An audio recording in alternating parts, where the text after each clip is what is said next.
everyone. My message this morning is praise, thanksgiving, and prosperity. And you know, this is the month for giving thanks, for Thanksgiving. And I think that kind of lends itself to realizing that when we give thanks by praising our good, that we start seeing more good. And we're praising God in that moment. And praising is about admiration or about admiration of someone, or of seeing something good that somebody is doing or being. And so in unity, we know that God is within. So praising begins with finding things about ourselves that we can praise and give thanks for in our lives. And I think it's easier for us to say things that we are grateful for on the outside of us than it is to say things that are good about ourselves. And I think that's something we need to think about and really ponder at different times in our life is, you know, what is it that about you, who you are, or things in your life that you have done or are doing that you can praise yourself. Because we look for outside help to get the accolades, but we really need to start doing it from within. Because if we don't give ourselves a pat on the back, then it does no good for somebody else to give us a pat on the back, because we're not going to receive it. We're not going to really realize that that's who we are, or that we've really accomplished something. And I know for me, I've tried to be more aware when somebody says something nice to me, like even if it's about my outfit or my hair or something like that, to stop and really take it in. Because I think we tend to go, oh, thanks, you know, and then go on. And that's really not like a thank you or really giving thanks, you know, about something. You're just flipping off a word, you know. Oh, thanks. Let's go on. So it behooves us to take that in and to find those things and to be grateful for them. From the Bible, Psalms 21:6, you bestow on God blessings forever. You make God glad with the joy of your presence. And I think God is glad that we are here, because God made us in that image of being the presence of God to share love, to be that expression of God. And so when we are in that state of mind, we are living from truth. We are moving through our lives with that idea that God is within. November is sometimes called this, Friendsgiving. Don't you love that? I love that term, because it is a time to get together with loved ones and share in some, you know, festivities, or share in food or feasts. And it's always filled with love, I think.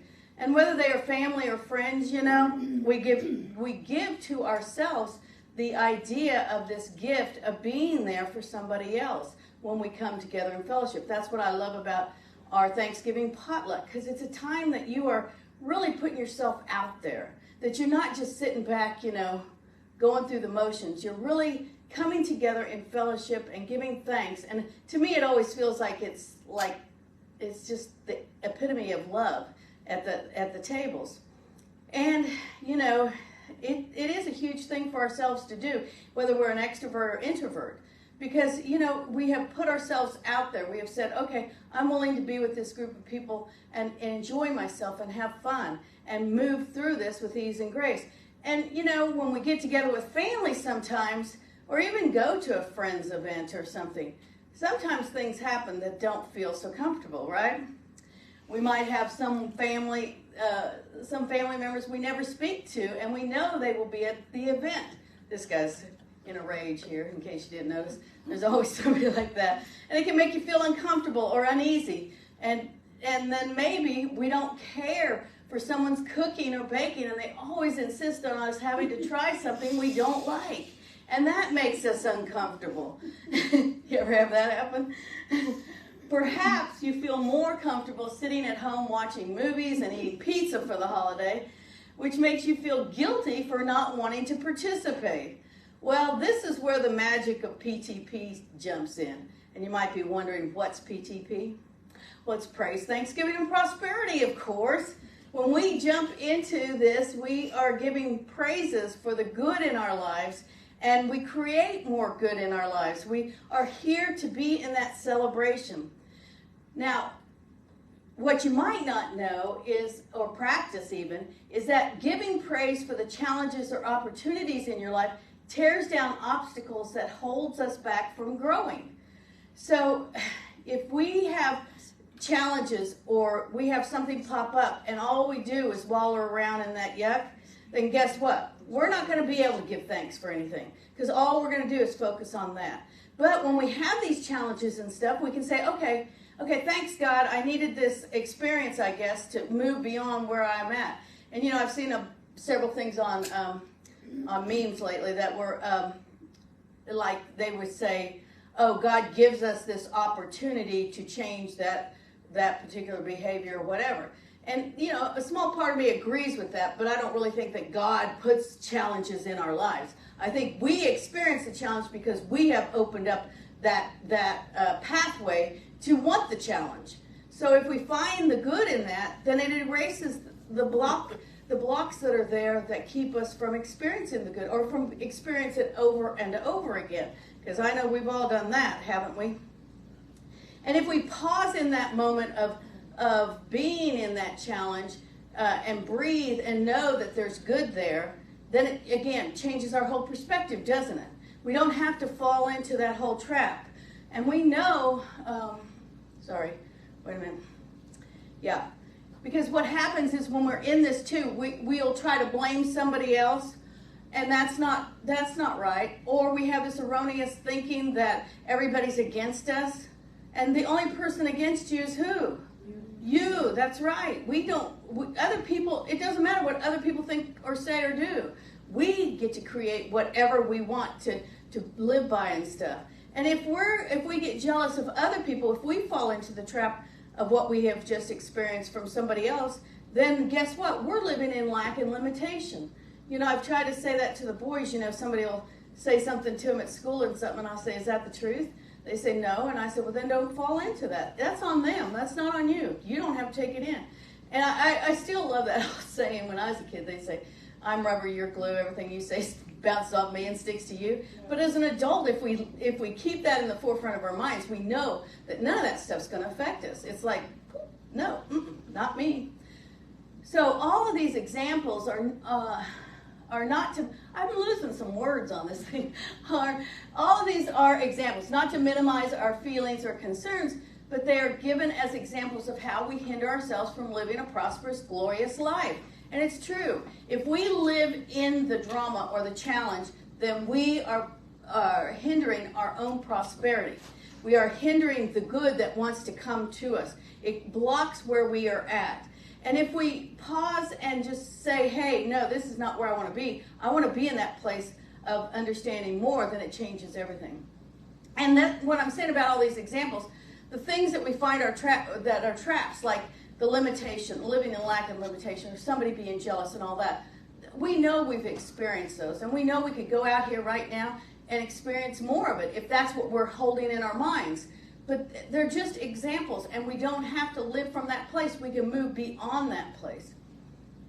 We know the more we praise, the more we receive. And the more we receive, the more we give thanks. And the more we give thanks, the more we prosper. And this is a huge thing to remember, because when we do that, it changes a lot of things. And we need to talk about prosperity for just a moment, because most people relate prosperity to money. And like I said, last message, money is a byproduct of prosperity. It really isn't prosperity. Money is really not prosperity. Hold that in your mind, because the minute you hear the word prosperity, that's what everybody thinks. What can I get? How much money can I have? All that, they tap it into the material, but there's so much more than that. Let's look at some of the greats. Wouldn't you say that Mother Teresa was prosperous? I would say so. I mean, she never got paid, and yet she helped all these people. And look at St. Jude's Hospital. I know they raise money, they send out stuff, they raise money. I mean, we get, Frances at one time, Mila moved in with us, and so all of her mail from her house in Conyers got to our house, and that was Chuck, if you remember her husband, Chuck.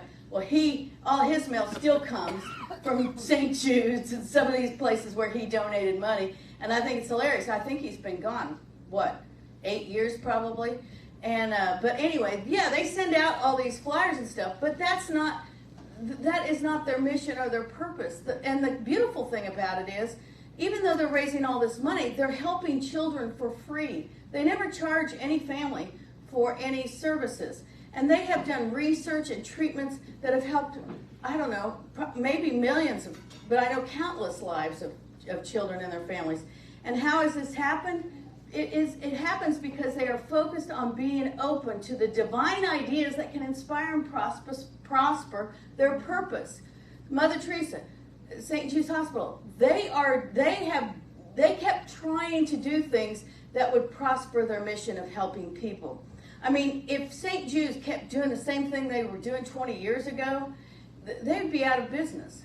Because they have, in order to keep helping people, you have to adapt and you have to be open to the divine ideas that are coming forth. And that's how their research has been so successful and popular, is because they don't just stop with one thing. They keep trying to help people move forward. You know, if Mother Teresa would have only helped a few people, excuse me, she would not have been as famous and well known as she was. Because if she would have said to somebody, sorry, this is all I can help today, you know, it wouldn't have been the cause that, she wouldn't have made sainthood, at least anyway. But people wrote about her that she vowed a life of poverty, and yet she was prosperous. And a lot of people wouldn't agree with that oxymoron there, but she was prosperous. You know, when she died, she had $2.5 million that went straight to the Vatican from her mission. And all of her money was put into helping people, was out there helping all of that. Believe it or not, Charles and Myrtle Fillmore, they wrote a covenant not to get paid, not to take a salary at all. Now, they lived out there on the grounds, but they didn't have to pay any, you know, they had the houses built and they were mortgage free. The utilities and stuff were all generated from the Unity Village campus. And they decided that they were going to focus on their good works and helping people and being there for people. And, you know, over the years of their lifetime, there were people, they went through the Depression, all that stuff. There was people out there living on the grounds that were homeless, basically. They took the fruits and vegetables and food and took it into town, Kansas City, and fed people because they knew that, you know, they were there to help and care for people. And none of their writings are trademarked. You know, none of them are trademarked, and yet there have been millions of copies sold of their writings. And right there, that says something to the character of the people that they were, and the idea that they knew that if they give thanks for what they had in their life, that they never have to worry, and they never did. That's true prosperity. That's having a prosperity consciousness. Because prosperity is so much more than most of us can experience, unless we stop and put the emphasis back on the root of this glorious gift, which is of God. And I think that's huge. Fillmore wrote this in his book, Prosperity. We are sometimes asked whether we advocate the accumulation of riches. And he says, no. The accumulation of riches, as has been explained, is futile unless it is the outgrowth of a rich consciousness. We advocate the accumulation, rather, of rich ideas. Ideas that are useful, constructive, and of service to the well-being of mankind. Changes everything, yes, doesn't it? Changes everything if you live from that place of understanding that we are here to help mankind, that we are here to be of service to each other. And this aligns with what I've been talking about all morning here. But I do sometimes question, how do I accumulate those rich ideas? Have you ever thought about that? I mean, yeah, you know there's divine ideas, and you know that, and we might have these little glimpses and stuff, but sometimes we might wonder, how do we really take these and make a difference? And how do we really move forward with it?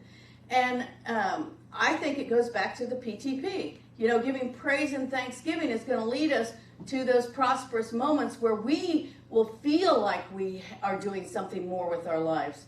And, you know, the rich, prosperous ideas that come forth will come forth once we start praising and giving gratitude. But it's up to us to choose how we're going to move through this. A number of years ago, Stephen Covey wrote the book, The 7 Habits of Highly Effective People. And he did a lot of research on, you know, successful people and what was their common thread. And the one thing that was really the biggest thing that he said about this was he called it the abundance mindset. And he described this as a mentality to know there is more than enough for everyone. Man, I'll tell you what, that changes a whole lot in a whole lot of ways. For example, food. How many times have you driven by a restaurant and you thought, oh man, that sounds good. Oh, I'm not going to stop. And then you think, no, I better stop because I might not have the opportunity to go get that again. Or you're at the store or whatever and you see some cake or something. But the minute you tell yourself there's more than enough for everyone, and it'll be there tomorrow, or it will be there later, or maybe I don't want it tomorrow, or whatever, it changes everything because you know that you don't have to get it right now. You know, it kind of almost can go into greediness when we're in that state of mind. But if we sit there and think, oh, yeah, that looks good, but no, I don't want that, and you know that you can have it whenever you want to. I mean, good grief, now we don't even have to drive to the store. All we have to do is go on our phone, click it in, and it'll get delivered to our door, you know? So we have to tell ourselves there's more than enough for everyone. Abundance mindset is a part of prosperity consciousness, which includes positive attitudes, cheerfulness, generosity, goodwill, and charitableness. And I don't want you to get hung up on that charitableness, because when Fillmore wrote this, he wasn't talking about just giving away everything to everybody. He was talking about looking at what you can do in your life to make a difference, okay? Now, I'm going to tell myself, and I got this little story to tell you, which I probably shouldn't have left that bubbling like that, because it's kind of going to get to you after a while. But anyway, I feel like I've always had a great prosperity consciousness. I'm one of these people that always know there's more out there for all of us, and we don't have to worry. I mean, when I have my salon and 20 people working there, I told every one of them, we're not in competition with each other. We're all here to make money, and we all can grow. And taking that pressure off, because hairdressers can get very competitive and can try to steal each other's clients and all that kind of stuff. They're worse than attorneys sometimes, but anyway, as far as that goes. But, it's all about the idea that you have more than enough. There's a plethora of people. There's always something, and you can always move forward. And so I also feel like I've always been like a happy kind of positive person, and that I like people, and I like to be around people. And all these things, I've reflected on lately, because there's been times that I feel like I'm not who I am, who I know I am, as far as being positive and happy and all that. Letting little things bother me sometimes. And all of a sudden I started noticing that when I'm around new people especially, but I start seeing negative behavior from people, and I start reacting to that negative behavior. And I even will feel like somebody's being rude or short or, just disrespectful or those kind of things. You know what I mean? Anybody ever go there? And it seems like it's for no reason. Like I'm trying to be nice and sweet, and then they, cut me off or say something rude or whatever. And it makes me sometimes, which lately I've been working on not doing that, but I found myself reacting to this and getting upset and getting angry or thinking, okay, why is this happening every darn time? And when we find ourselves in those situations where it keeps happening to you and keep happening to you, I mean, I saw it with somebody the other day that I thought, well, my gosh, all of a sudden you're turning on me. And then I was writing this talk, and I had been praying about this whole thing about negative people, because I want to be around positive people, don't you? Yeah. So anyway, I was praying about it and everything, and I thought, oh gosh, this is so crazy, because I'm the one. It's not anybody else. It's what I'm holding in my mind. So I'm thinking to myself, what am I holding in my mind? Well, I am facing these challenges with people because of me, not them. And that was the truth. I mean, I experienced this, and I had to get to the bottom of it. So, in writing this message, this whole thing just popped up in my consciousness, and I was like, okay, this explains a lot. And so the story is that this goes back to 2018, and the boys were little, and because, they were born in 16 and 17, So, and it was before JW had turned 2, so he was still in a carrier. So anyway, that Nancy's over here, Nancy's Pizza had just opened up over here in Conyers over there by Walmart. And we decided we'd go in there. And so we go in. They're super busy because, they had just opened. That was the first week they were open. And they put us back in the corner with the boys, and we had terrible service. And we were sitting there forever. And I said, well, I know they just opened, probably that. Well, come to find out, the waitress forgot about us and finally told us she forgot about us and forgot our food and everything. So they went ahead and got the food. And, you got 2 little guys there. It was pretty crazy.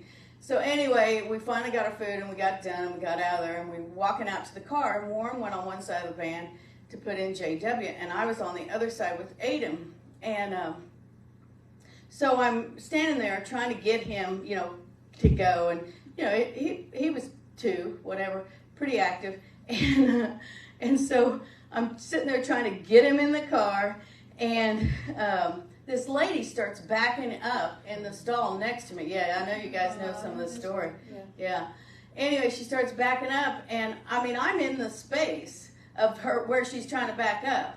Bending over trying to get Aiden, and Aiden's kind of, hyper and running, and she just keeps backing up, and I yell, stop, and then I just went back to trying to put him up in the car seat, and by this time I'm getting him up there, but she stops her car, and then she starts taking her car door and whamming it back and forth, trying to hit me with her car door. Like opening and closing it like this, and I would just looked at her, and I said, you cow, like this, and she says to me, she said, why don't you just get your retarded baby with the glasses on in your car and get out of the way? Well, that was not the right thing to say to me. Because one, I have a sister with Down syndrome, and I got in quite a few fights protecting her over the years. Not that I'm proud of it, but when somebody would say that to her, it just would make me livid. And so she said that to him, not knowing who he was or anything, but he hadn't had his glasses very long, and to say that was just so cruel. So she continues to try to do the door thing. So I just told Warren to call 911, call the police, and come out, which they did. And you know how that goes. It was just one of those things. But what I didn't realize is how much it really affected me. Not only did it bring up that stuff from when my sister was younger, and all the times I, had to defend her. It also brought up in that moment how I felt like I was being attacked for no reason. And all that lying there in my subconscious all this time is what was creating this challenge that I was having. And we never know what is in our subconscious that could sit there and stir around and almost like a cat scratching the furniture, keep causing us to react to things. And I think all of that was trying to come forth, and that's why I was having these experiences with total strangers and not feeling, comfortable with people around me. Like I said, I've always felt like a people person, but the release I have had from this awakening and realizing that all of this is there and releasing this person, I don't know what her name was or anything, releasing her into the universe and saying, I'm free of you now. And, the kids that, try to pick on Patty, I'm free of them now too. And it's like, okay, I don't have to carry this around anymore. And to me in that moment, I felt so much gratitude. And I felt like my prosperity consciousness was opening back up to where I was before. I felt like I am the person that I always wanted to be. And when we have these little breakthroughs like that, it's huge. It can really change who we are. And we have to pay attention to them. I think that's what, that's what is in there that sparks us, that allows us to grow even more. Because we're not getting hung up on what is happening out here. We're now moving from within, from that good that is within us. And I'll tell you, that burden had been released from my consciousness, and I can feel my energy realigning with God energy to revitalize that prosperity conscious and abundance mindset. And it's powerful. It's powerful when we can work through those little things. And we never know where they are, but if something's coming up in your subconscious, some memories coming up in your mind, I invite you to explore it, because it could be something that could be so freeing for you that you don't even know.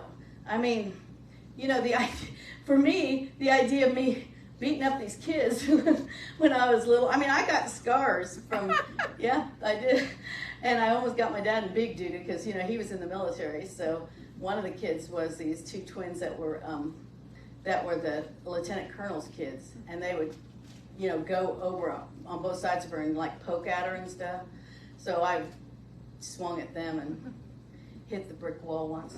But anyway, I'm not happy about that. But I realized that was on them. It didn't have anything to do with Patty or me because they were the ones that couldn't get beyond their own self. You had to stop it. I did stop it, yeah, and that's what I did. But I overreacted too, you know. Now, of course, being a kid, you don't know. But now, you know, I didn't want to overreact with that girl backing up. But me saying you cow was overreacting, you know. So, yeah. And then I think the other thing about that was too, that, you know, we were here growing the church, and I felt like, well, that's not very ministerial either. So I put more, you know, stuff on top of that whole situation by just having that mindset like, oh, well, you know, how are you going to change that? But anyway, the more we embrace the truth that we are here to experience the good, the more we experience the abundance of all there is, because that is what we will be focusing on. Don't you agree? And that's what we need to focus on. That's where we're going back to the PTP. I like to call it PTP. I like that little acronym for it. Praise, thanksgiving, and prosperity. Most people don't connect those together, but if you are giving praise and thanksgiving, you're gonna understand. Praise, thanksgiving, and prosperity can take us beyond the barriers or challenges we are facing or are subconsciously facing. We might not even know it's there, but it'll pop up if it needs to pop up. To a state of mind that is total freedom. Isn't that great? Don't you want to experience that? The journey begins the moment we give praise and thanksgiving, because we know we have just opened the floodgates of prosperity, and oh, what an abundant mindset that is for each and every one of us. Thank you for being here today. God bless you.